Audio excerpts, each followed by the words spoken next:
മഴയും കടലും രണ്ടും കൂടെ മിക്സിംഗ് ആയാൽ ഉണ്ടാവുന്ന ഒരു കാര്യം നമുക്ക് പറയാതെ തന്നെ അറിയാം. ഇപ്പൊ മഴയൊക്കെ ഇങ്ങനെ തോർന്നു നിൽക്കുന്ന ഒരു സമയമാണ്. നമ്മുടെ മഴ ഇങ്ങനെ പെയ്യുന്ന സമയത്ത് ഏറ്റവും കൂടുതൽ ബാധിക്കുന്നത് ഫോറസ്റ്റ് ഏരിയയും അതേപോലെ തന്നെയാണ് നമ്മുടെ തീരദേശ മേഖലയാണ്.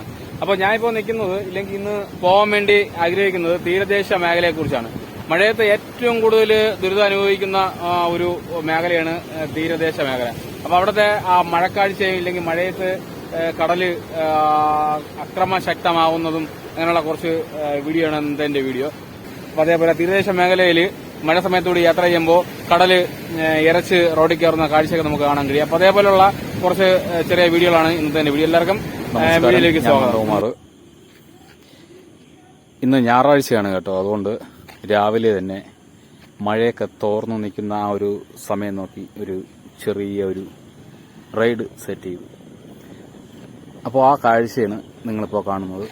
എൻ്റെ കഴിഞ്ഞ വീഡിയോ നമ്മുടെ തിരുവനന്തപുരത്തെ ശംഖുമുഖം ബീച്ചായിരുന്നു. അപ്പോൾ അവിടുത്തെ കുറേ ദുരിത കാഴ്ചകളൊക്കെയാണ് നമ്മൾ കണ്ടത്. അതിൽ ആ വീഡിയോയിൽ എനിക്ക് ഒരുപാട് പരസ്യമൊക്കെ കിട്ടി കേട്ടോ. പിന്നെ അതിനെക്കാട്ടിയും ദുരിതം അനുഭവിക്കുന്ന മറ്റൊരു സ്ഥലത്തേക്കാണ് ഞാൻ നിങ്ങളെ കൂട്ടിക്കൊണ്ടു പോകുന്നത്. നമുക്ക് അവിടുത്തെ ആ കാഴ്ചയും അവിടുത്തെ ആ ഒരു ഭീകരത നിറഞ്ഞ ദൃശ്യവും നമുക്ക് ഒന്ന് കാണണ്ടേ, കാണണം. അപ്പോൾ അങ്ങോട്ടുള്ള യാത്രയാണ്. എല്ലാവരും എൻ്റെ കൂടെ വരണം.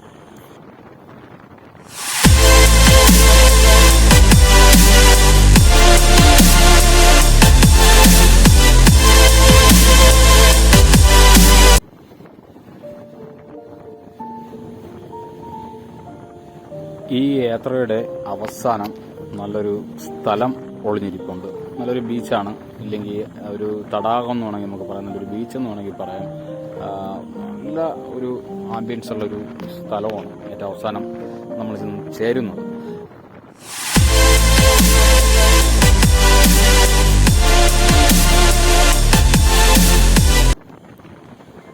നല്ല സൗന്ദര്യം നിറഞ്ഞ ഒരു പാതയാണ് കേട്ടോ. എനിക്ക് വളരെ ഇഷ്ടപ്പെട്ടൊരു സ്ഥലമാണിത്. നമ്മുടെ വേളിയിൽ നിന്നും നമ്മുടെ മുതലപ്പുഴി പാലത്തിലേക്ക് പോകുന്ന ഒരു റോഡാണ്. ഇപ്പോൾ BSTയിലേക്ക് പുറകിലൂടി സ്ഥിതി ചെയ്യുന്ന ഒരു പാതയാണിത്. ഇരുവശങ്ങളിലും നല്ല പച്ചപ്പൊക്കെ അങ്ങനെ നിറഞ്ഞു നിൽക്കുന്നത് നമുക്ക് കാണാം. അതേപോലെ തന്നെ ഒരുപാട് തിരക്ക് കുറഞ്ഞൊരു വഴിയാണ്. നമുക്ക് നമ്മുടെ നാഷണൽ ഹൈവേ ബ്ലോക്കായി കഴിഞ്ഞാൽ ഇതുവഴി വെച്ചൊരു പിടിച്ചു കഴിഞ്ഞാൽ നമുക്ക് കൊല്ലം, അതേപോലെ അങ്ങോട്ട് എറണാകുളം, ഇല്ലെങ്കിൽ ചിറയൻകീഴ് ഇങ്ങനെയുള്ള മേഖലയൊക്കെ എളുപ്പം എത്താൻ പറ്റുന്ന ഒരു പാതയാണിത്. വളരെ തിരക്ക് കുറവായിരിക്കും ഈ പാതയിൽ. അതുകൊണ്ട് തന്നെയാണ് ഈ വഴി അറിയാമെന്നുള്ളവരൊക്കെ ശരിക്കും ഇതിലേ പോവുള്ളൂ. കാര്യം ഇടത് സൈഡ് കായലും ഇടത് സൈഡ് കടലും വലത് സൈഡ് കായലും അത് തന്നെയാണ് ഇതിൽ എടുത്തു പറയാനുള്ള കാര്യം.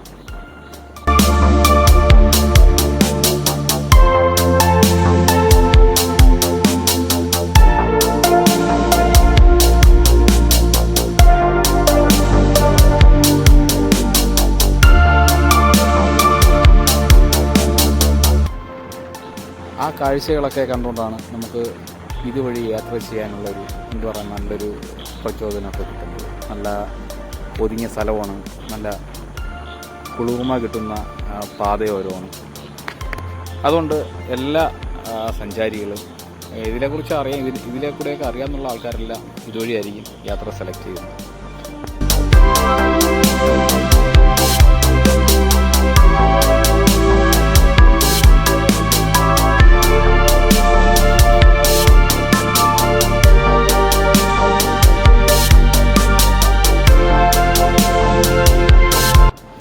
ബൈക്ക് പെട്രോൾ അടിച്ചതിന് ശേഷം ചെറിയൊരു മിസ്സിങ് അനുഭവപ്പെടുന്നു. എനിക്കും തോന്നുന്നു ഈ മഴയൊക്കെ ആയതല്ലേ, ഇതിനകത്ത് വെള്ളമൊക്കെ ചെറുതായിട്ട് ട്രെയിൻ കാണുന്നു.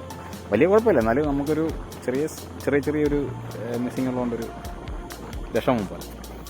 എന്നാലും അതൊന്നും നമ്മൾ കാര്യമാക്കുന്നില്ല. നമുക്ക് അതിനെക്കാട്ടി ഒരുപാട് വലിയ വിഷമങ്ങൾ ഒളിഞ്ഞിരിക്കുന്ന, ഇല്ലെങ്കിൽ കണ്ടാൽ പേടിയാവുന്ന ദൃശ്യങ്ങൾ ഒളിഞ്ഞിരിക്കുന്ന സ്ഥലത്തേക്കാണ് ഞാനിപ്പോൾ പോകുന്നത്. കാഴ്ചകൾ ഒരിക്കലും അവസാനിക്കുന്നില്ല. അതേപോലെയാണ് നമ്മുടെ യാത്രയും ഒരിക്കലും അവസാനിക്കുന്നില്ല. അതിങ്ങനെ ഒരിടമില്ലെങ്കിൽ മറ്റൊരു സ്ഥലത്തേക്ക് ഇങ്ങനെ പോയിക്കൊണ്ടിരിക്കും അല്ലേ. അപ്പം യാത്ര ഇഷ്ടപ്പെടുന്ന എല്ലാവരും ഈ യാത്രാ ചാനൽ ഒന്ന് കാണണം.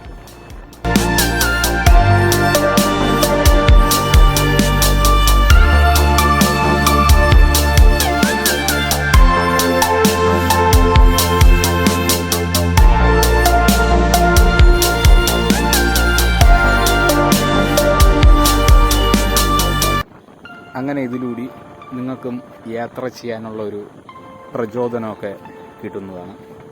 ജീവിതത്തിലെ ഏറ്റവും വലിയൊരു കാര്യമാണത്. യാത്രയിലൂടെ നമുക്ക് ക്ലിയറാക്കി എടുക്കാൻ പറ്റാത്തതായിട്ട് ഒന്നുമില്ല. നമ്മളെ എന്താ പറയുക, മാനസികപരമായ കാര്യങ്ങളും അതേപോലെ ഒരുപാട് നമ്മളെ അലട്ടുന്ന പ്രശ്നങ്ങളൊക്കെ ഇതിൽ നിന്നും മറിഞ്ഞു പോകും. കാര്യം പ്രകൃതി അത്രയ്ക്ക് വലിയ അമൂല്യമായ കാഴ്ചകൾ നമുക്ക് മുന്നിലോട്ടിങ്ങനെ ഇട്ടുതരും, നമുക്ക് കാണാൻ വേണ്ടി. മനസ്സിലായില്ല?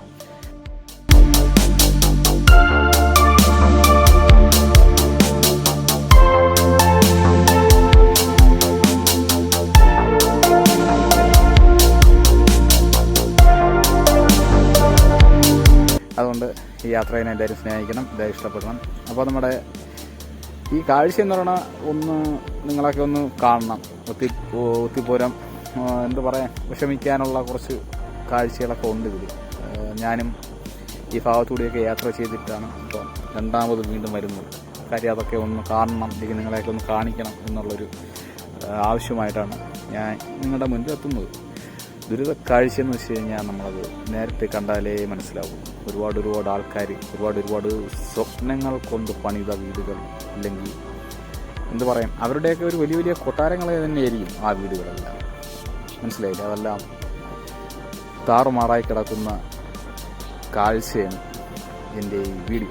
അപ്പോൾ അത് കണ്ടു കഴിഞ്ഞാൽ നമുക്ക് അവിടെ നിന്ന് പോകാൻ തോന്നില്ല. നമുക്ക് അവിടെ നിന്ന് അവരുടെയൊക്കെ ഒരു ഭാഗമായി നിൽക്കാൻ തോന്നും.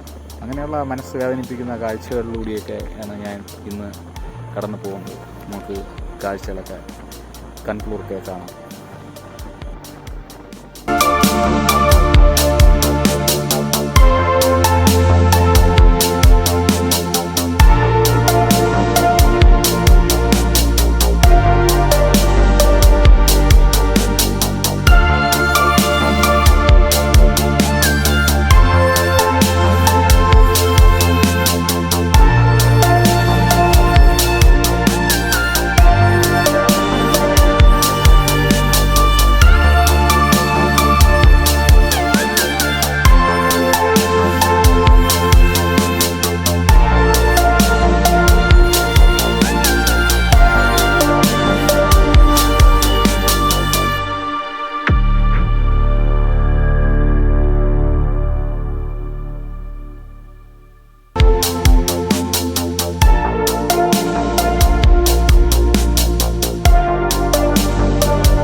പണ്ട് ഞാൻ ഇതുവഴി യാത്ര ചെയ്യുമ്പോഴേക്കും കടൽ ഈ കരിങ്കലിട്ടേക്കുന്ന ഈ വഴിയിലൂടി കയറി മെയിൻ റോഡിൽ വരും. മെയിൻ റോഡിൽ വരുമ്പോൾ നമുക്ക് ബൈക്കിലൊക്കെ യാത്ര ചെയ്ത് പോകാൻ ഭയങ്കര ബുദ്ധിമുട്ടാണ്. കാര്യം റോഡിൽ വന്നിട്ടാണ് തിരിച്ചിറങ്ങി പോകുന്നത്. അങ്ങനെ വരാതിരിക്കാൻ വേണ്ടിയാണെന്ന് തോന്നുന്നു ഇപ്പോൾ ഇങ്ങനെ കരിങ്കല്ല് കൊണ്ടുവന്നൊരു പാലം പോലെ, അല്ലെങ്കിൽ ഒരു എന്തു പറയാ, ഒരു ചിറപ്പ് പോലെയൊക്കെ ഇവിടെ രൂപീകരിച്ചിരിക്കുന്നത്. എന്നാലും കുഴപ്പമില്ല. പക്ഷേ നല്ലൊരു വരുന്ന നമ്മളെപ്പോലുള്ളവർക്ക് കാണാൻ ഭയങ്കര രസമാണ്. പക്ഷേ ഇവിടെ ഒരുപാട് അപകടങ്ങൾ നിറഞ്ഞിരിക്കുന്നുണ്ട്. നമുക്ക് അടുത്ത കാഴ്ചയിലേക്ക് കിടക്കാം.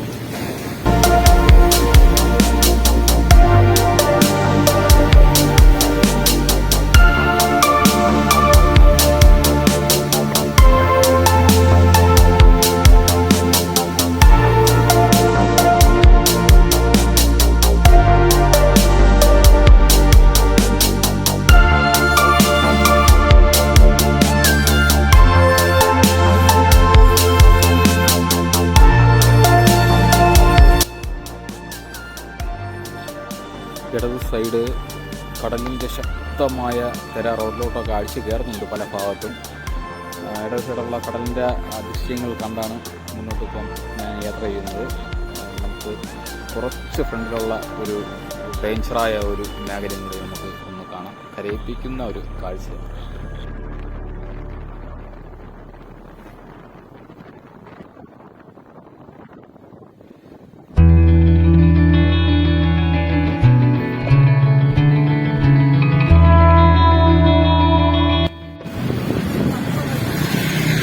ഇതാണ് റോഡ്. പക്ഷേ ഒരു ടൈമിങ്ങിലൂടെ മാത്രമേ നമുക്ക് ഇതിലെ പാസ് ചെയ്ത് പോകാൻ പറ്റുള്ളൂ. കാര്യം ഇതാ ഈ തിര ഇനി അടിച്ചിഞ്ഞ് റോഡിൽ കയറുന്നത് കണ്ടോ, അടിച്ച് കയറുന്ന കടലുള്ളതാണ് ഇവിടെ കിടക്കുന്നത്. ഇതാ കെട്ടിക്കിടക്കാണ് കടലുള്ള. ഇപ്പുറത്ത് മതിലിൻ്റെ അവിടെ കെട്ടിക്കിടക്കാണ് കടലുള്ള. ഈ മതിലിൽ വന്ന് അടിക്കും.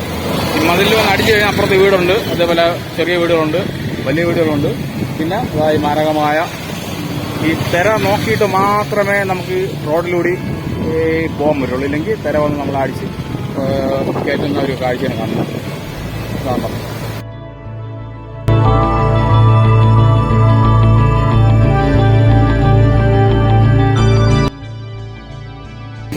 ഇങ്ങനെ കയറി വരും, മനസ്സിലായോ?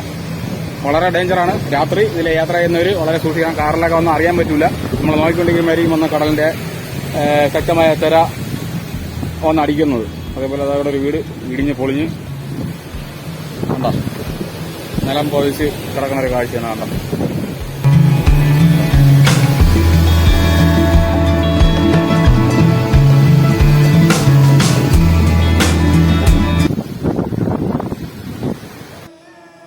ഒരുപാട് കഷ്ടപ്പെട്ട് പണിത ഒരു വീടാണ് ഈ കാണുന്നത്. ഇതിനകത്ത് കയറി ഇതിനകത്തുള്ള കാഴ്ചകളൊക്കെ നമുക്കൊന്ന് കാണാം. ഒരുപാട് ആൾക്കാർ സ്വപ്നം കണ്ട് അന്തിയുറങ്ങിയ ആ ഒരു വീടാണ് ഇന്ന് പൂർണ്ണമായും കടൽക്ഷോഭത്തിൽ തകർന്നു കിടക്കുന്ന കാഴ്ചയാണ് കാണുന്നത്. ഇതാണ് അടുക്കള. ഈ അടുക്കളയ്ക്കകത്തൂടി ഞാൻ ബാക്കിലോട്ട് നോക്കുമ്പോൾ കാണുന്ന കടലിന്റെ ഭീകരത നിറഞ്ഞ കാഴ്ചകളാണ് കാണുന്നത്. 2-3 റൂമുകളുണ്ടായിരുന്നു, അതെല്ലാം പൊളി. അനേകം ആൾക്കാർ അന്തിയുറങ്ങിയ ഒരു വീടാണ്. വീടിന്റെ അവസ്ഥ കാണുന്നത്. വീട് ഇടിഞ്ഞ് പൊളിഞ്ഞ് തൂങ്ങി നിൽക്കുകയാണ്. ഞാൻ നിൽക്കുന്നതിന്റെ ബാക്കിൽ എന്ന് പറയുന്നത് തിരമാലകൾ വന്ന് ഘോരഘോരമായി തിരയടിച്ചിട്ട് തിരിച്ചു പോകുന്ന വേദനിപ്പിക്കുന്ന കാഴ്ചയാണ് കാണുന്നത്. അവശിഷ്ടങ്ങൾ കിടക്കുന്നുണ്ട് വീട്ടിൽ. അവശിഷ്ടങ്ങൾ അതേപോലെ എന്താ പറയാ, അതിന് ഈ വീടൊക്കെ ഉപേക്ഷിച്ചിട്ട് പോയെന്നാണ് എനിക്ക് അറിയാൻ കഴിഞ്ഞത്. എന്തായാലും നമുക്ക് മുന്നോട്ട് വാർത്ത കാഴ്ച.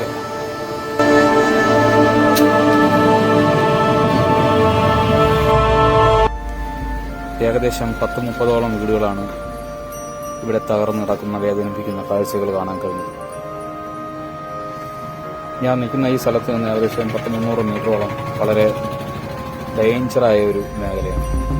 എന്തായാലും നമുക്ക് മുന്നോട്ടുള്ള കാഴ്ചകൾ യാത്രയിലൂടെ കാണാം.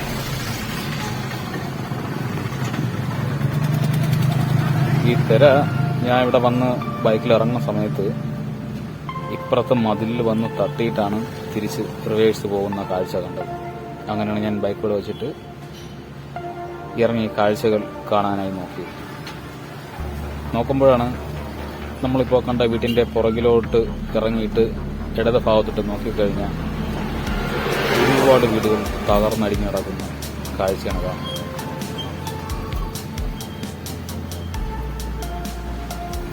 തീരദേശത്തുള്ള വേദനിപ്പിക്കുന്ന കാഴ്ചകൾ കണ്ട് മുന്നോട്ട് അങ്ങനെ പോവുകയാണ്. ഇവിടെ ഈ ഉണക്ക മീനൊക്കെ ഒരുപാട് ആൾക്കാർ വീട്ടിൽ തന്നെ തയ്യാറാക്കി കൊടുക്കുന്ന കാഴ്ചകളൊക്കെ കൂടുതൽ നീ കാണാൻ കഴിയും. ഇവിടെയൊക്കെ മൊത്തം ഇടത് സൈഡും വലത് സൈഡും എല്ലാം ഈ ഫ്രഷ് ഫിഷാണ് കേട്ടോ. അതിനെ ഉണക്കി അഴുക്കൊന്നുമില്ലാതെ നല്ല വൃത്തിയാക്കി കച്ചവടത്തിന് ഇരിക്കുന്ന കുറേ വീട്ടുകാരെ നമുക്കിവിടെ കാണാൻ കഴിയും. അപ്പോൾ അതൊക്കെ ഇങ്ങനെയുള്ള സാധനങ്ങളൊക്കെ ആവശ്യമുള്ളവർ ഇവിടെ വന്നു കഴിഞ്ഞാൽ നിങ്ങൾക്ക് ലാഭത്തിന് കിട്ടുന്നതാണ്.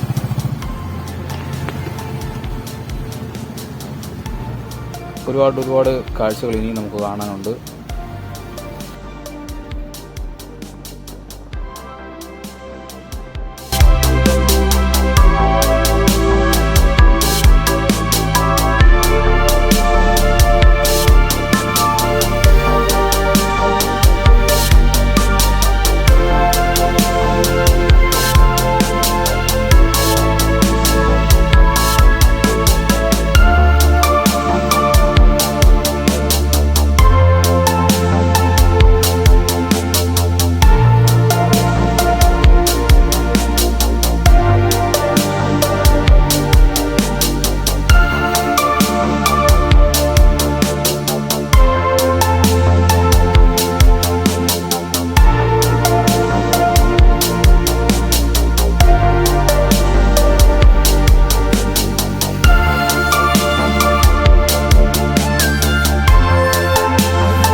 നമസ്കാരം. ഞാനിപ്പോൾ നിൽക്കുന്നത് ആരൊക്കെയോ കഷ്ടപ്പെട്ട് മത്സ്യബന്ധനത്തിന് പോയി കഷ്ടപ്പെട്ട് നിർമ്മിച്ച വീടുകളാണ്. ഇതാ ഈ തകടം മറിഞ്ഞ് കിടക്കുന്നത്. അനേകം വീടുണ്ട്. 10-35 വീടോളം തീരദേശത്ത് സ്ഥിതി ചെയ്യുന്ന വീടെല്ലാം പൊട്ടിപ്പൊളിഞ്ഞു കിടക്കുന്ന ഒരു അവസ്ഥയാണ് കാണുന്നത്. ഞാനിപ്പോൾ നിൽക്കുന്നത് ഏതോ ഒരു വീട്ടിന്റെ ഒരു അടുക്കളയാണ് നിൽക്കുന്നത്. അടുക്കള, ഈ അടുക്കളയുടെ ബാക്കാണ് ഞാൻ ഈ കാണുന്ന ദൃശ്യം. ഉണ്ടോ? ഇരച്ച് തുമിച്ചു വരുന്ന ഈ ഭീകരത നിറഞ്ഞ കടലിന്റെ ഈ താണ്ഡവം നമുക്കൊന്നും ചെയ്യാൻ പറ്റില്ല, നോക്കി നിൽക്കാനേ പറ്റുള്ളൂ. എന്തായാലും നമുക്ക് ഇവിടുത്തെ കുറച്ച് കാഴ്ചകൾ നടന്ന് കാണാം. വളരെ വേദനിപ്പിക്കുന്ന കാഴ്ചയാണ്, ഭയപ്പെടുത്തുന്ന കാഴ്ചയാണ്. കാര്യം ഞാൻ ഈ റോഡ് നിൽക്കുമ്പം വരെ ഇതുവഴി കടൽ അടിച്ച് കയറുന്ന ഒരു കാഴ്ചയാണ് കാണാൻ പറ്റുന്നത്. ഞാൻ നിൽക്കുന്നതിൻ്റെ ഇവിടം വരെ കടൽ വരുന്നുണ്ട്. ബാക്കിയുണ്ടെങ്കിൽ കാണാതാകുമ്പോൾ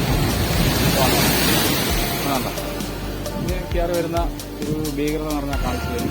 അതേപോലെ ഞാൻ ഇപ്പോൾ നിൽക്കുന്നത് വേണ്ട കഷ്ടപ്പെട്ട് വീടിന്റെ ഒരു അടുക്കളയാണ് നമ്മളിതായി കാണുന്നത്. അടുക്കളയുടെ ഒരു ഡോർ അടച്ചിട്ടുണ്ട്. ഇതിന്റെ ബാക്കിലോട്ടുള്ള അവരുടെ കിച്ചൺ സാധനങ്ങളെല്ലാം കടലിൽ നശിച്ചു പോയ ഒരു കാഴ്ചയാണ് കാണുന്നത്. അപ്പോൾ ഞാൻ എന്താ നിൽക്കുന്നതെന്ന് വെച്ച് കഴിഞ്ഞാൽ വളരെ ഭീകരത എന്ന് പറഞ്ഞ ഒരു ദൃശ്യമാണ്. ഈ ഏത് സമയത്തും നമ്മൾ ഈ വീട്ടിന്റെ ഈ വാളിന്റെ ഈ ഭാഗത്ത് നിന്ന് കഴിഞ്ഞാൽ നമ്മൾ തൂക്കിയെടുത്ത് കടല് കൊണ്ടുപോകും. അങ്ങനെയുള്ളൊരു കാഴ്ചയാണ് നമുക്കിവിടെ കാണാൻ കഴിയുന്നത്. വളരെ ഡേഞ്ചറായിട്ടുള്ളൊരു മേഖലയിലൂടെയാണ് ഞാൻ പോകുന്നത്. ഒരു ഉറപ്പുമില്ല. ഒരു വലിയ തിര വന്നു കഴിഞ്ഞാണ്ടല്ലോ എന്നെ ഇവിടെ വെച്ച് തന്നെ ഓവർഫ്ലൈ ചെയ്ത് ഇടുന്നുണ്ടെന്ന് കയറി വരുന്ന ഒരു ഭീകരത നിറഞ്ഞ ഒരു കാഴ്ചയാണ്. അതേപോലെ അനേകം വീടുകൾ അങ്ങോട്ടും നശിച്ചു കിടപ്പുണ്ട്. വലിയ വലിയ വലിയ വലിയ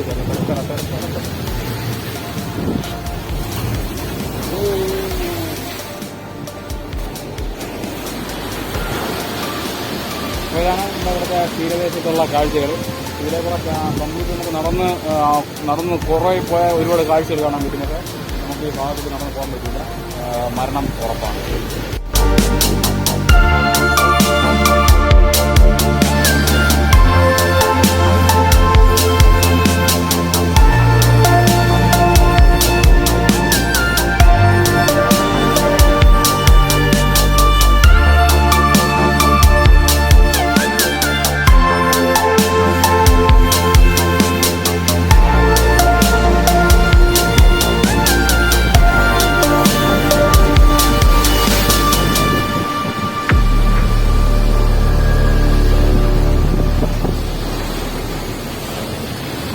കടലില് വളരെ ശോഭിച്ചു നിൽക്കുകയാണ്.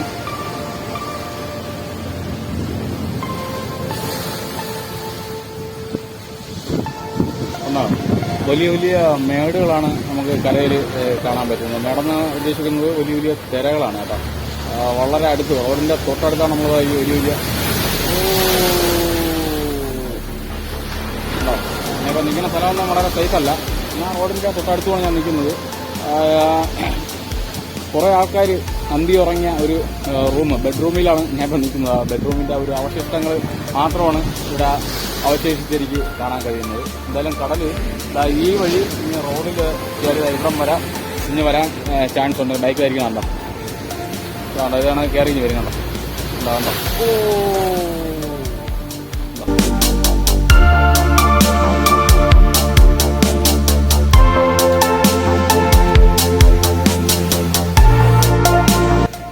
ഈ കാണുന്ന വീട്ടിന്റെ പുറകിലാണ് ഞാനിപ്പോൾ നിന്ന് കാഴ്ചകൾ പകർത്തിയത്. ഇതാണ് വീടും കടയും എല്ലാം കൂടെ ഉള്ളതാണ്. ഇതാണ് അതിന്റെ ബാക്ക് ഭാഗം നമ്മളീ കാണുന്നത്.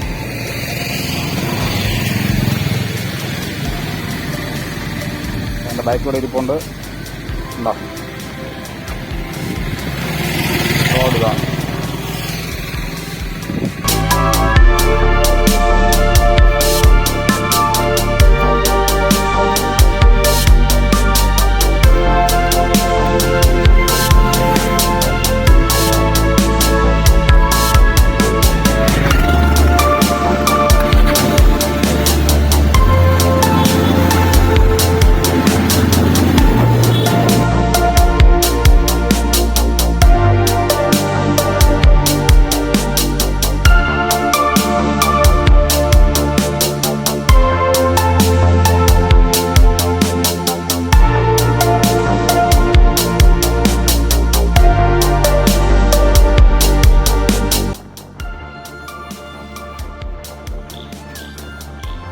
ബീച്ചിൻ്റെ കാഴ്ചകളൊക്കെ കടന്ന് നമ്മളിപ്പം അടുത്ത പുതിയൊരു മേഖലയിലേക്ക് ഇങ്ങനെ പറ്റുകൊണ്ടിരിക്കുകയാണ്. ഇവിടുത്തെ ഏറ്റവും വലിയ പ്രശ്നമെന്ന് വെച്ച് കഴിഞ്ഞാൽ നമ്മളെ നാണയത്തിൻ്റെ ഇരുവശങ്ങൾ പോലെയാണ്. നല്ല വശവുമുണ്ട്, മോശമായ വശവും. നല്ല വശം എന്ന് പറയുന്നത് ഞായറാഴ്ച ദിവസങ്ങളിലോ അവധി ദിവസങ്ങളിലോ ഒക്കെ ആണെങ്കിൽ നമുക്ക് ഇവിടെ വരിക എന്നുള്ളത് നല്ലൊരു കാര്യമാണ്. ഇതോ കാണുന്ന ആ സ്ഥലത്താണ് നമുക്ക് പോകാനുള്ളത്. നേരെ കാണുന്നത് ഒരു തടാകമെന്നോ കായലെന്നോ ഒക്കെ വേണമെങ്കിൽ പറയാം. അതിനപ്പുറത്തൊരു നമുക്ക് നടന്നു പോകാനുള്ള ഒരു പാതയുണ്ട്. അതിനും അപ്പുറത്താണ് നമ്മുടെ കടൽ. അപ്പോൾ ഈ സ്ഥലത്ത് ധാരാളം ആൾക്കാർ വരുന്നൊരു മേഖലയാണ്. ഈ അവധി ദിവസം ആണെങ്കിൽ ഫാമിലി ആയിട്ടൊക്കെ ഒരുപാട് ആൾക്കാർ വരും. അല്ലാതെ വർക്കിംഗ് ഡേയിൽ ഒരുപാട് നമ്മൾ ആൾക്കാരൊക്കെ അറിയാമല്ലോ, കോളേജും സ്കൂളൊക്കെ കട്ട് ചെയ്ത് വരുന്ന, അതേപോലെ വളരെ മോശമായിട്ടുള്ള കുറേ ആൾക്കാരൊക്കെ വരുന്നു എന്നുള്ളൊരു പ്രശ്നം മാത്രമേ ഇവിടെ എനിക്ക് എടുത്തു പറയാനായിട്ടുള്ളത്.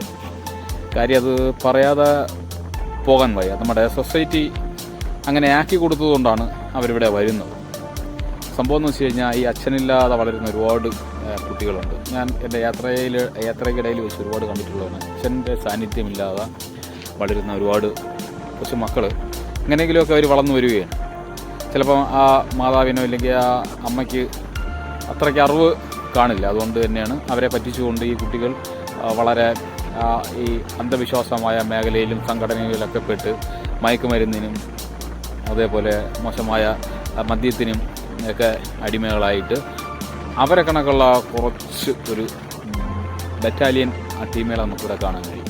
അവരെ കൂടെ ഇതേപോലെയാണ് ഈ ഈശ്വരചിന്തയിൽ നിന്നും മാറി ഭഗവത്ഗീതയിൽ നിന്നൊക്കെ മാറി ജീവിക്കുന്ന കുറേ പെൺകുട്ടികളുണ്ട്. അതായത് വളരെ മോശമായ കുടുംബത്തിൽ നിന്നൊക്കെ കാണപ്പെടുന്ന രീതിയിലുള്ള പെൺകുട്ടികൾ. അപ്പോൾ അവരെയും നമുക്കിവിടെ ഇങ്ങനെ ഈ ഭാഗത്തൊക്കെ ഇവരെ കൂടെ ഒത്തൊക്കെ കാണാൻ പറ്റും. ലഹരിക്ക് അടിമയായി ഇല്ലെങ്കിൽ ലഹരിക്ക് അഡിക്റ്റായി നമുക്കിവിടെയൊക്കെ ഈ മേഖലയിൽ കാണാൻ പറ്റും. അതുകൊണ്ട് ഈ വർക്കിൻ്റെ ഏറ്റവും കൂടുതൽ ഇത് ഒന്ന് ഉപേക്ഷിക്കുക. ഇത് കണക്കുള്ള കുറേ ആൾക്കാരെ കയ്യിലായിരിക്കും ഈ മേഖല. നേരെ മറിച്ച് നമുക്കൊരു സൺഡേ ഇല്ലെങ്കിൽ അങ്ങനെയൊക്കെയുള്ള ദിവസങ്ങളിൽ സാറ്റർഡേ സൺഡേ ഒക്കെ ആകുമ്പോൾ ഫാമിലീസൊക്കെ ഒരുപാട് വരുമ്പോൾ ഇവരെ അങ്ങനെ അവിടെ വരും. ഒന്ന് എടുത്ത് പറയാതിരിക്കാൻ വയ്യ. കാര്യം എന്ന് വെച്ച് കഴിഞ്ഞാൽ നമ്മുടെ നിയമവ്യവസ്ഥകളെല്ലാം നമുക്ക് വളരെ വിഷമം ഉണ്ടാക്കുന്ന ഒരു വ്യവസ്ഥയിലോട്ടാണ് അത് പോകുന്നത്. കാര്യം എന്ന് വെച്ച് കഴിഞ്ഞാൽ ഇതൊക്കെ പലവർക്കും പലതും ചെയ്തിട്ട് അവരെ ഫാമിലിയിൽ പോയി അവർക്ക് സേഫായിട്ടിരിക്കാം. പക്ഷേ ഇത് അനുഭവിക്കുന്നത് വളരെ കൊച്ചു കുട്ടികളായിരിക്കും. എന്ന് പറഞ്ഞാൽ വളരെ കൊച്ചു കുട്ടികൾ അനുഭവിക്കുന്ന ദുരിതങ്ങളൊന്നും ഇവർ കാണുന്നില്ല. കാര്യം അവർ മറ്റൊരു ലോകത്തിലാണ് അല്ലേ. ജനങ്ങളിൽ നിന്നും കിട്ടുന്ന നികുതി പണം കൊണ്ട് അവരങ്ങ് കൊണ്ടുകൊടുത്ത് ആർഭാടമായി ജീവിക്കുക. പക്ഷെ അവർക്ക് അറിഞ്ഞുകൂടാ. അവർക്ക് ഇനിയൊരു അവരൊരു പരീക്ഷണ ഘട്ടത്തിലാണെന്ന് അവർക്ക് അറിയില്ല. കാര്യം ഇതൊരു പ്രപഞ്ചമാണല്ലോ. ഇവിടെ നടക്കുന്നതിൽ എല്ലാത്തിനും ഒരു ബാലൻസ് ഉണ്ട് അല്ലേ. ഒരാൾ ഒരുപാട് സന്തോഷിക്കുകയാണെങ്കിൽ അവർക്കൊരു നല്ലൊരു ദുഃഖവും അവർക്ക് ഒളിഞ്ഞിരിപ്പുണ്ട്. അത് ആരായാലും ഒന്ന് ഓർത്തോളണം. അപ്പോൾ ഞാൻ പറഞ്ഞു വരുന്നതെന്ന് വെച്ച് കഴിഞ്ഞാൽ ഈ കുട്ടികൾ അച്ഛനില്ലാതെ ഒരു കുട്ടികൾ പോലും അച്ഛനില്ലാതെ വളരാനുള്ളൊരു അവസ്ഥ നമ്മുടെ സൊസൈറ്റി ഉണ്ടാക്കി കൊടുക്കരുത്. കാര്യം അച്ഛനിൽ നിന്നും വേർപിരിച്ച് ഒരുപാട് കുട്ടികളെ ഇവർ കൊണ്ട് ഇട്ടുകൊടുക്കുന്നതെന്ന് വെച്ച് കഴിഞ്ഞാൽ മയക്കുമരുന്ന് മാഫിയകളുടെ മടിത്തട്ടിലാണ്. ഞാൻ എടുത്തിട്ടുള്ള മിക്ക വീഡിയോയുടെയും അല്ലെങ്കിൽ യാത്രയുടെയും ഒരു എൻഡ് പോയി നിൽക്കുന്നത് ഇതേപോലുള്ള മനസ്സിന് വിഷമവട്ടം ഉണ്ടാക്കുന്ന ഓരോ ഭാഗങ്ങളാണ്, ഇല്ലെങ്കിൽ ഓരോ കോളനികളാണ്. ഒരുപാട് കോളനികൾ നമുക്കിടയിലുണ്ട്. ഇതിനകത്തൊക്കെ കാണുന്ന മോശമായ കാര്യങ്ങൾ അല്ലേ. 5ാം ക്ലാസ്സിലോ 6ാം ക്ലാസ്സിലോ 7ാം ക്ലാസ്സിലോ ഒക്കെ പഠിക്കുന്ന പിള്ളേരുടെ പോക്കുകൾ, അവർ സിഗരറ്റൊക്കെ വലിച്ച് നിൽക്കുന്നത് ഞാൻ കണ്ടിട്ടുണ്ട്. അതേപോലെ 10ാം ക്ലാസ് പ്ലസ് 2 ഒക്കെ പഠിക്കുന്ന പിള്ളേർ സ്കൂളിൽ പോലും കയറാതെ മോശമായ വഴികൾ തിരഞ്ഞെടുത്ത് അതിനുള്ള സംഘടനകൾ ഇവിടെ നിലനിൽക്കുന്നുണ്ട്. നമ്മുടെ ഓരോ ആൾക്കാരെ ഇതിനൊക്കെയുള്ള ആൾക്കാരെ വഴിതെറ്റിച്ച് കൊണ്ടുപോകാൻ വേണ്ടി അങ്ങനെയൊരു സംഘടന നമ്മുടെ കേരളത്തിൽ മാത്രം അങ്ങനെ നിലനിൽക്കുന്നുണ്ട്. അപ്പോൾ അതിനെയൊക്കെ നമ്മൾ തിരിച്ചറിയുക, അതിനെയൊക്കെ പൊരുതി നമ്മൾ നല്ലൊരു രീതിയിലോട്ട് ലൈഫ് കൊണ്ടുപോവുക. അങ്ങനെ ഞാൻ ഇപ്പോൾ അവസാനം എത്തിച്ചേർന്നിരിക്കുന്ന സ്ഥലം എന്ന് പറയുന്നത് നമ്മുടെ കാപ്പിൽ ബീച്ചാണ്. കാപ്പിൽ ബീച്ചിലെ മനോഹരമായ ഒരു പാതയിലൂടെയാണ് പോകുന്നത്. ഇടത് സൈഡ് കായലോരങ്ങളാണ് കേട്ടോ. കായലെന്ന് വെച്ച് കഴിഞ്ഞാൽ ഞാനത് പറയാം, ഒരു തടാകം എന്നൊക്കെയാണ് ഞാൻ നേരത്തെ പറഞ്ഞത്. പക്ഷേ വലത് സൈഡ് കടൽ. ഈ കടൽ നേരെ പോയി ചുറ്റിക്കറങ്ങി ലെഫ്റ്റിലൂടെയാണ് വരുന്നത്. ലെഫ്റ്റിൽ വരുമ്പോൾ അതൊരു കായലും തടാകവും പോലെയൊക്കെയാണ് നമുക്ക് കാണപ്പെടുന്നത്. അപ്പോൾ അവിടെയാണ് ഏറ്റവും കൂടുതൽ ബോട്ട് സർവീസും ഈ വരുന്ന സഞ്ചാരികളൊക്കെ ഒരുപാട് നമുക്ക് കാണാൻ പറ്റുന്ന ഒരു സ്ഥലം അവിടെയാണ്. അപ്പോൾ ഈ കാപ്പിൽ ബീച്ചിലോട്ട് പോകുന്ന ഒരു റോഡാണ് നമ്മളിപ്പോൾ കാണുന്നത്. ഒരു ചെറിയൊരു ഓഫ് റോഡ് തന്നെയാണ്. ചെളി വെള്ളമൊക്കെ ഇങ്ങനെ കെട്ടിക്കിടപ്പുണ്ട്. കാര്യം എന്ന് വെച്ച് കഴിഞ്ഞാൽ ഞാനിപ്പോൾ എത്തുന്നതിന് മുമ്പായിട്ട് ഒരു മഴയൊക്കെ പെയ്തായിരുന്നു. പിന്നെ നമ്മളിപ്പോൾ ഇങ്ങോട്ട് യാത്ര ചെയ്ത് വന്നപ്പോൾ കടലിൻ്റെ ആ ഒരു മോശമായ അവസ്ഥയൊക്കെ കണ്ടല്ലോ, ആ അവസ്ഥ തന്നെയാണ് ഇവിടെയും ഉള്ളത്. പക്ഷേ എൻ്റെ റൈറ്റ് സൈഡ് കടലാണ്. പിന്നെ അതിനെ നിയന്ത്രിക്കാൻ വേണ്ടി ഒരുപാട് അവർ കല്ലുകൾ കൊണ്ട് റൈറ്റ് സൈഡ് രണ്ടാൾ പൊക്കത്തിന് നികത്തിയിട്ടിട്ടുണ്ട്. അതുകൊണ്ട് ഒരിക്കലും നമുക്ക് കടലിപ്പുറത്ത് വരില്ല എന്നുള്ളൊരു വിശ്വാസമാണ്. അപ്പോൾ നമ്മളിങ്ങനെ വരുമ്പോൾ നമ്മളെ വെൽക്കം ചെയ്യുന്ന ഒരു ചെറിയൊരു ടീ ഷോപ്പ് നമുക്കവിടെ കാണാൻ കഴിയും. അപ്പം ബൈക്ക് അങ്ങോട്ട് പോവില്ല. കാര്യം എന്ന് വെച്ച് കഴിഞ്ഞാൽ ഇവിടെ നല്ല പുതയുന്ന മണ്ണാണ്. നമുക്കിവിടെ എവിടെയെങ്കിലും വയ്ക്കാൻ പറ്റുമെങ്കിൽ വെച്ചിട്ട് ഇതുവരെ പോവുള്ളൂ. കാര്യം പുതയുന്നുണ്ട്. ഇവിടെ വെച്ചിട്ട് നമുക്കൊരു ചായയൊക്കെ കുടിച്ച് ഇവിടുത്തെ ഒരു സിറ്റുവേഷനും ഇവിടുത്തെ ആംബിയൻസൊക്കെ എന്താണെന്ന് നോക്കിയിട്ട് നമുക്ക് മറ്റു കാഴ്ചകളിലേക്ക് കിടക്കാം. കടലാണ് നേരെ കാണുന്നത് കേട്ടോ. നേരെ എന്ന് വെച്ചാൽ എൻ്റെ വല സൈഡ് കടലാണ്. പിന്നെ ഏറ്റവും കൂടുതൽ ആൾക്കാരൊക്കെ ഇങ്ങനെ സഞ്ചാരികൾ ഒക്കെ ഇവിടെ ഒരുപാട് നിൽക്കുന്ന കാണാൻ കഴിയുന്നു. ഏറ്റവും കൂടുതൽ ഫാമിലീസാണ് കൂടുതൽ.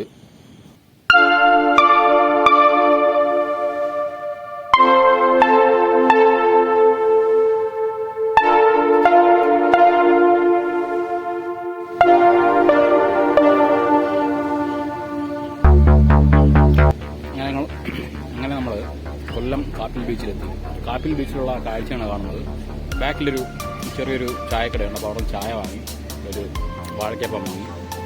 പിന്നെ കായലോരങ്ങളാണ് കാണുന്നത്. അവിടെ ബോട്ടിങ്ങും മറ്റു കാര്യങ്ങളും എല്ലാം ഉണ്ട്.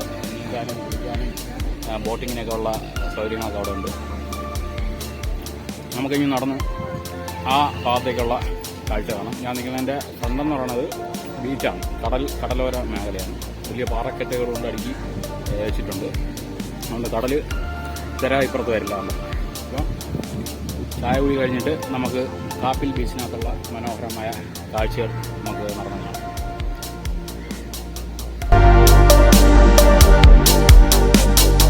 ചായയും വാഴയ്ക്കപ്പോൾ നമ്മളെ സിറ്റിയിലൊക്കെ ഉള്ള പോലെ റേറ്റ് തന്നെയാണ്. 20 രൂപ തന്നെയാണ് ഈ ഒരു കപ്പിൽ ചായ. ഇത് സാധാരണ വാഴയ്ക്കപ്പം.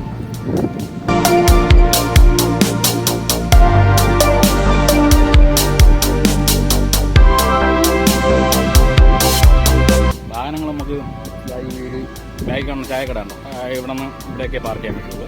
ഇവിടെ പാർക്ക് ചെയ്തിട്ട് നമുക്ക് ഇങ്ങോട്ട് നടന്നു പോകാൻ പറ്റും. കാര്യം എന്ന് വെച്ച് കഴിഞ്ഞാൽ ഇത് പൂഴി മണ്ണായതുകൊണ്ട് വാഹനം അങ്ങോട്ട് പോയി കഴിഞ്ഞാൽ ചിലപ്പം പൊതയും. അതുകൊണ്ടാണ് ആൾക്കാർ വാഹനമൊക്കെ ഇവിടെ വെച്ചിട്ട് പോകും. അതായത് നമുക്ക് ഈ കടലിൻ്റെയും ഈ ലാക്കെന്ന് പറയാൻ പറ്റില്ല, ഒരു തടാകമുണ്ട്. തടാകത്തിൻ്റെ ഇടയിൽ കൂടെയുള്ള ഒരു പാതയിലൂടെ ഉള്ളൊരു ചെറിയൊരു കാഴ്ചയാണ് കേട്ടോ.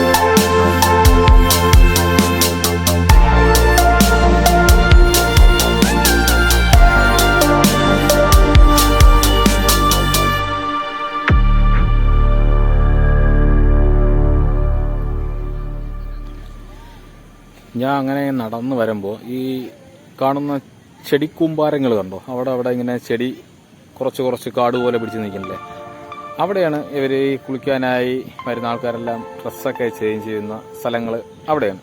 അപ്പോൾ ഈ ഓരോ ചെടി, ഈ കണ്ടൽക്കാട് പോലുള്ള ചെടികളുണ്ടല്ലോ, ആ സ്ഥലങ്ങൾ ഓരോ ഫാമിലികളങ്ങ് കൈയടക്കുകയാണ്. എന്നിട്ട് അവിടെയാണ് അവരുടെ ഫാമിലീസൊക്കെ ഇരിക്കുകയും നിൽക്കുകയൊക്കെ ചെയ്യുന്നത്. എന്നിട്ട് കുട്ടികളൊക്കെ വെള്ളത്തിൽ ഇറങ്ങി കുളിക്കുകയാണ് ചെയ്യുന്നത്. ഇപ്പം എനിക്ക് ക്യാമറ ഈ തടാകത്തിലോട്ടോ, തടാകം എന്ന് പറയാൻ പറ്റില്ല കേട്ടോ, ഇതൊരു കായൽ തന്നെയാണ്. കടലതിലേക്ക് കൂടെ കറങ്ങി വന്ന് തിരിച്ചതിലേക്ക് കൂടെ ഒരു യു മോഡലിലാണ് കിടക്കുന്നത്. ഇപ്പുറത്ത് വരുമ്പോൾ തിരയൊന്നുമില്ല. ഈ നിൽക്കുന്ന ഭാഗങ്ങളെല്ലാം ചെളിയില്ലാത്തൊരു എന്താ പറയും സ്ഥലമാണ്. ഇതിനകത്തെല്ലാം ഈ വെള്ളത്തിനടിയിലെല്ലാം കടൽ മണ്ണാണ് കിടക്കുന്നത്. അതുകൊണ്ട് തന്നെയാണ് ചെളിയൊന്നുമില്ല. കൊച്ചുകുട്ടികളും സ്ത്രീകളും മധ്യവയസ്കരും എല്ലാവരും ഇറങ്ങി കുളിക്കണതാണ്. ഇതുണ്ടോ, ഇതൊക്കെയാണ് നമ്മളെ ഓരോ ഫാമിലീസ് വരുമ്പം എടുക്കുന്ന ഒരു ഹട്ട് പോലുള്ള സ്ഥലങ്ങൾ. ഇത് ജൂക്കാലി മരം എന്ന് പറയാൻ പറ്റില്ല, ഒരു കാറ്റാടി മരം പോലുള്ള സംഭവം ഉണ്ട്. അതിൻ്റെ മൂട്ടിൽ ഞാൻ ഇപ്പം വന്നപ്പോൾ തന്നെ കുറച്ച് ആൾക്കാർ ഡ്രസ്സ് ചേഞ്ച് ചെയ്തുകൊണ്ടൊക്കെ വന്നു. അപ്പോൾ അതുകൊണ്ട് നമുക്ക് ഈ ആറിൻ്റെ ഇല്ലെങ്കിൽ ഈ തോടിൻ്റെ ഇല്ലെങ്കിൽ ഈ ലാക്കിൻ്റെ സൈഡിൽ കൂടി നമുക്ക് ക്യാമറ ആയിട്ടൊന്നും മുന്നോട്ട് അങ്ങനെ വിശ്വസിച്ച് പോകാൻ പറ്റില്ല. കാര്യം എന്ന് വെച്ച് കഴിഞ്ഞാൽ ഒരുപാട് സ്ത്രീകളും കുട്ടികളൊക്കെ ഇങ്ങനെ കുളിക്കാനായിട്ടുള്ള ഡ്രസ് ചേഞ്ച് ചെയ്യുന്നതൊക്കെ ഒരു മേഖലയാണ്. അതുകൊണ്ട് ക്യാമറ ഏറ്റവും കൂടുതൽ നമുക്കിവിടെ ഉപയോഗിക്കാൻ പറ്റില്ല. അതുകൊണ്ട് ഞാൻ തിരിച്ച് ഈ ബീച്ച് എന്ന് പറയുന്ന കടലിൻ്റെ ആ ഭാഗത്തോട്ട് ഇനി വന്നു. ആ കടലിൻ്റെ ആ കാഴ്ച കാണുന്നത് ഇവിടെ കണ്ട ഏകദേശം 2 ആൾ ഹൈറ്റിന് കരിങ്കല്ലൊക്കെ ഇട്ട് അടിച്ച് നിരത്തി നിർത്തിയിരിക്കുന്ന കാഴ്ചയാണ് കാണുന്നത്. പക്ഷേ അവിടെയും ഒരുപാട് ആൾക്കാർ നിൽക്കുന്നത് കാണാം. ഇതുകൊണ്ടാണ് ഈ കടൽ ഇങ്ങനെ പോയി അവിടെ പോയി യു പോലെ കറങ്ങിയാണ് ഇപ്പുറത്തേക്ക് വരുന്നത്. ഇപ്പുറത്ത് വരുമ്പോൾ തിരയൊന്നുമില്ല, ഈ കടലിലെ വെള്ളമാണ് ഇങ്ങോട്ട് അടിച്ച് കയറി കിടക്കുന്നത്. ഏകദേശം ഇവിടെ നിന്നൊരു 300-400 മീറ്റർ കഴിഞ്ഞാൽ പിന്നെ വന്നിട്ട് വലിയൊരു കായലായി അത് മാറിപ്പോകുന്നത് കാണാം. കാര്യം കായലിലെ വെള്ളം കടലിലെ വെള്ളം കായലിലോട്ടും കയറുന്ന ഒരു ഏരിയയാണിത്. അപ്പം അങ്ങനെ കാപ്പിൽ ബീച്ചിനകത്തുള്ള കുറച്ച് മനോഹരമായ കാഴ്ചകളൊക്കെ കണ്ടിട്ട് ഞാൻ അങ്ങനെ യാത്ര തിരിച്ച് നമ്മുടെ തിരുവനന്തപുരം സിറ്റിയിലോട്ട് യാത്ര തിരിക്കുകയാണ്. പിന്നെ പോകുന്ന വഴിയിൽ കുറച്ച് ഫ്രൂട്ട്സൊക്കെ കിട്ടുമെങ്കിൽ വാങ്ങിക്കണം. ഇവിടെ അങ്ങനെ എടുത്ത് പറയാനുള്ള വലിയ കാഴ്ചകളൊന്നുമില്ല, കാഴ്ചകളുണ്ട്, പക്ഷെ നമുക്ക് ആസ്വദിച്ച് വീഡിയോയിലോട്ട് കൊണ്ടുവരാൻ പറ്റില്ല. കാര്യം എന്ന് വെച്ച് കഴിഞ്ഞാൽ എവിടെ ഞാൻ ക്യാമറ എടുത്ത് വെച്ചാലും അവിടെയൊക്കെ ഈ സ്ത്രീകളെല്ലാം വെള്ളത്തിൽ കിടന്ന് കുളിക്കണം. അപ്പം പിന്നെ അത് ആ ഭാഗത്തോട്ട് പിന്നെ അങ്ങോട്ട് പോയില്ല. അപ്പം നമുക്ക് പറ്റിയ കുറച്ച് ഭാഗങ്ങളെല്ലാം കവർ ചെയ്ത് ചായയൊക്കെ കുടിച്ചു. രണ്ടാമത് ഞാൻ ഇവിടെ നിന്നൊരു ചായയൊക്കെ കുടിച്ചു. ബൈക്ക് ഇവിടെ ഇരിപ്പുണ്ട്, അതിനെ തള്ളി ഇങ്ങോട്ട് മാറ്റി. കാര്യം എന്ന് വെച്ച് കഴിഞ്ഞാൽ ഫ്രണ്ട് ടയറൊക്കെ നല്ല പൊതഞ്ഞു. അവിടെ ഇരുന്ന് പോയി കഴിഞ്ഞാൽ പിന്നെ ഒത്തിരി പാടാണ്. അനേകം വണ്ടിയൊക്കെ കയറി പോകുന്നുണ്ട്, പക്ഷെ ഒന്ന് ട്രൈ ചെയ്ത് നോക്കട്ട്. നൈസായിട്ട് കയറി പോവുക. കാര്യം എന്ന് വെച്ച് കഴിഞ്ഞാൽ ഇപ്പോൾ ഒരു 3-3:30 മണിയൊക്കെ ആവും കേട്ടോ വൈകുന്നേരം. പക്ഷേ ഒരുപാട് ആൾക്കാരിങ്ങനെ വന്നുകൊണ്ടിരിക്കുകയാണ്. എനിക്ക് തോന്നുന്നു ഇവിടെ വേറെ വലിയ ബീച്ചൊന്നും ഇല്ലാത്തതുകൊണ്ടായിരിക്കും. ഇത് പക്ഷെ അറിയപ്പെടുന്നതെന്ന് വെച്ച് കഴിഞ്ഞാൽ കേരളത്തിലെ ഒരു മാലി എന്നാണ് ഇവിടെ അറിയപ്പെടുന്നത്. കാര്യം അങ്ങനെയുള്ളൊരു നല്ലൊരു ആംബിയൻസാണ് ഇവിടെ. ഞാൻ കണ്ടില്ലേ ഹട്ട് പോലുള്ള ചെടികളും, അത് കാറ്റാടി മരങ്ങളാണെന്ന് തോന്നുന്നു കേട്ടോ. അപ്പം അത് നല്ല രസമാണ്. ഈ കായലിൻ്റെ സൈഡിൽ ഇങ്ങനെ ഒരു സ്ലോപ്പ് പോലെയാണ് കിടക്കുന്നത്. ആ സ്ലോപ്പ് എന്ന് വെച്ച് കഴിഞ്ഞാൽ നമ്മളെ കടൽ മണ്ണ്. ആ സ്ലോപ്പ് മണ്ണിൽ ഇങ്ങനെ ഈ കാറ്റാടി മരത്തിൻ്റെ മൂട്ടിലിരിക്കുന്ന അനേകം ആൾക്കാർ. വളരെ നല്ലൊരു സംഭവമാണ് കേട്ടോ. പക്ഷേ ഈ കായലിലാവട്ടെ അടിഭാഗം കംപ്ലീറ്റ് കടൽ മണ്ണാണ്. അവിടെ ഇറങ്ങി കിടന്ന് കുളിക്കുന്ന കൊച്ചു കുട്ടികളും അതൊരു വല്ലാത്തൊരു ബീച്ച് തന്നെയാണിത്. പക്ഷേ കടലിൻ്റെ ഭാഗത്ത് വലുതായിട്ട് എനിക്ക് ആരെയും കാണാൻ പറ്റുന്നില്ല, എല്ലാവരും ഈ മേഖലയിൽ തന്നെയാണ്.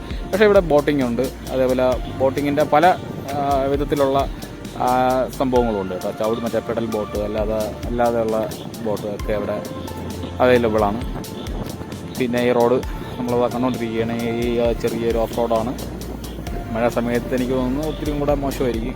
ഇപ്പോൾ ഒരു ചെറിയ മഴ പെയ്തപ്പം തന്നെ ഇവിടെയൊക്കെ അങ്ങ് കുഴിഞ്ഞു കിടക്കുന്ന ഭാഗത്തൊക്കെ ഒരുപാട് വെള്ളം കാണുന്ന ഒരു കാഴ്ചയാണ് അനുഭവപ്പെട്ടത്. പിന്നെ ഐസ്ക്രീം, കരിക്ക്, ഇങ്ങനെയുള്ള കുറേ സംഭവങ്ങൾ എല്ലായിടത്തും ഉള്ളതുപോലെ ഇവിടെ ഉണ്ട്. ഒരുപാട് വാഹനങ്ങൾ പാർക്ക് ചെയ്തിട്ടുണ്ട്. അതേപോലെ തന്നെയാണ് നിരവധി ആൾക്കാർ ഇങ്ങോട്ട് വന്നുകൊണ്ടിരിക്കുകയാണ്. പക്ഷേ ഈ ഒരു ഭാഗം എളുപ്പം നമുക്ക് മനസ്സിലാവില്ല. അപ്പോൾ അതിൻ്റെ റൈറ്റ് സൈഡ് കാണുന്നതാണ് മെയിൻ റോഡ്. ഇവിടെ നിന്ന് നേരെ കിടക്കുന്ന നമ്മളെ ചിന്നക്കടയൊക്കെ പോകുന്ന മെയിൻ റോഡാണ് കേട്ടോ കിടക്കുന്നത്. പക്ഷേ ഈ റോഡ് നേരെ ഇങ്ങനെ പോയിട്ട് കുറച്ച് ഫ്രണ്ടിൽ ചെന്ന് നമ്മൾ ഈ ബീച്ചിലോട്ട് ഒരു യു ടേൺ ആയി കിടപ്പും.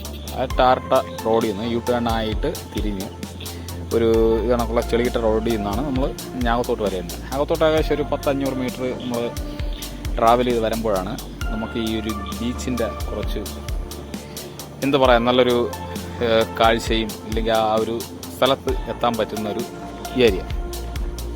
അപ്പോൾ ഞാൻ തിരിച്ച് വണ്ടി ഓടിച്ച് ഇങ്ങനെ റോഡിൽ കയറി നേരെ ഇരുട്ടുന്നതിന് മുമ്പായി സിറ്റി പിടിക്കണം. മഴ ചെറുതായിട്ട് തൂറ്റുന്നുണ്ട്, മഴയുടെ നല്ല കോളും ഉണ്ട്. പക്ഷേ എനിക്ക് തോന്നുന്നു ഇവിടെ ഈ ഉപ്പിൻ്റെ അംശം എയറിൽ ഈ ഉപ്പിൻ്റെ കണികകൾ കൂടുതലാണ്. കാര്യം എൻ്റെ ഹെൽമെറ്റിൻ്റെ ഗ്ലാസ് എനിക്ക് ഇപ്പോൾ അടയ്ക്കാൻ പറ്റാത്തൊരവസ്ഥയായി. ഞാൻ വന്ന ഏരിയ എല്ലാം ഈ ബീച്ച് റോഡിൽ കൂടെ ആയതുകൊണ്ട് ഈ എന്താ പറയുക കരിയോയിലെടുത്ത് ഗ്ലാസ്സിൽ ഒഴിച്ച ഒരു അവസ്ഥയായി. പൊടിയും ഈ ഉപ്പിൻ്റെ ഈ കണികകളും എല്ലാം കൂടെ ഇട്ട് ചേർന്ന് ഒരു ഭയങ്കര അവസ്ഥയിലാണ് കേട്ടോ. ഞാൻ കുറച്ച് വെള്ളമൊക്കെ ഒഴിച്ച് കഴുകി നോക്കി, എന്നിട്ട് നടക്കുന്നില്ല. ഇവിടെ നിന്ന് പെട്രോളൊക്കെ അടിച്ചിട്ട് ഇനിയിപ്പം ട്രോണ്ടത്തൊട്ട് പൊയ്ക്കൊണ്ടിരിക്കുകയാണ്. ഇടയ്ക്കിടയിൽ ചായ കട കണ്ടാൽ നമുക്ക് ചായ കുടിക്കാം.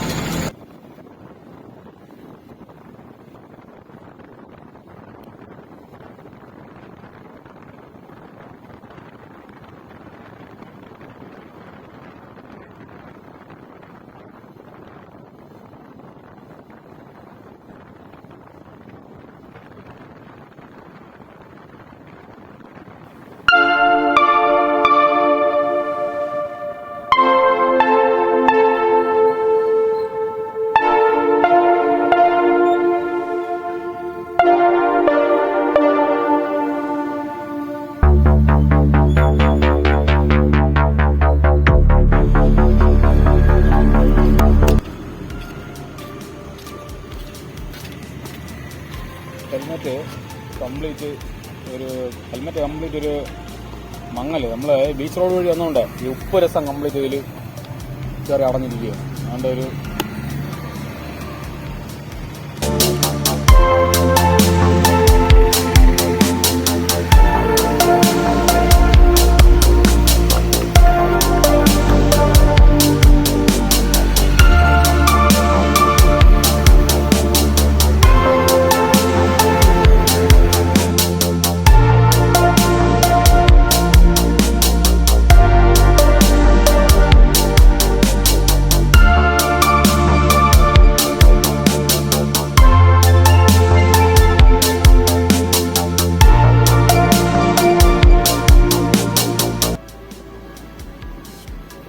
അങ്ങനെ ഞാൻ തിരുവനന്തപുരം സിറ്റി എത്തി.